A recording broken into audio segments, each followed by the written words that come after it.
Kwa studio walikoni hii. Yeye nafikiri ndo alikuwa mtu wa kwanza kabisa. Anakuambiaje? Unaka kipesa. Huyo mtu tulipoonana nilipojieleza akasema okay, umejieleza nimekusikia, lakini wacha tuende kwa kitu ambacho kimetuleta hapa. Akasikiza muziki wa kwanza, muziki wa pili, muziki wa tatu, akasema haina haja tuendelee. Tumefikia hapa utosha. Najua kuna nyimbo zingine nini, lakini mimi nitakwambia wewe ni pesa.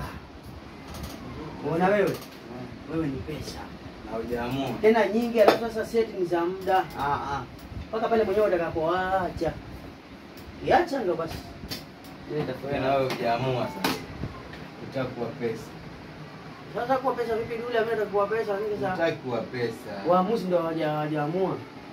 Kama watakuwa pesa wanatakiwa sasa uchukue geto lako, ufunge sound ndani. Uchukue kinanda au gita au nini something uanze kulanda. Ndio sasa nataka kunisana ndio kujifunza keyboard. Jifunze kifaa kimoja cha music. Tafuta dili, utapiga show sana. Wewe utachoka wewe. Mimi nishakwambia siku nyingi.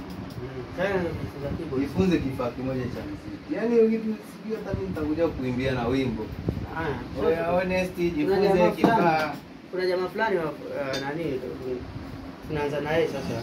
Sasa atakuja akiwa kimechukua mbele kwa jamaa. Mambo pancho baada ya kumaliza kufunga. Jamaa nisikiza kanambia wewe. Hizo enzi mwanzo usema ulikuwa wapi? Nikamwambia nilikuwa unajua ulikuwa Bundu naongea. Shikilia tu simu. Usiguse hata usiboke popote. Shikilia tu hivyo. Basi. Aendelea kuongea honest. Naweza ndio sababu ana muda wake kutoka hapa. So kuna hiyo akaniuliza ulikuwa wapi? Nikamwambia nilikuwa, lakini sasa sema aishi ningekupata wakati huo tukafanya kazi na hayo. Kwa sasa hizi nimeacha nashughulika na vitu vingine. Lakini nikipata pale ambapo panakufaa, kwa nini nisikupigie simu? Manake wewe tayari ni pesa na ushapiga hatua. Sema tu ni vitu kidogo sana ambavyo vinasumbua wewe, lakini wewe ni pesa. Naambia fresh. Yeye ni pesa, wewe ni pesa. Amua lakini hujaamua. Mimi mwambie. Dule mjua Kizobi? Namsikia.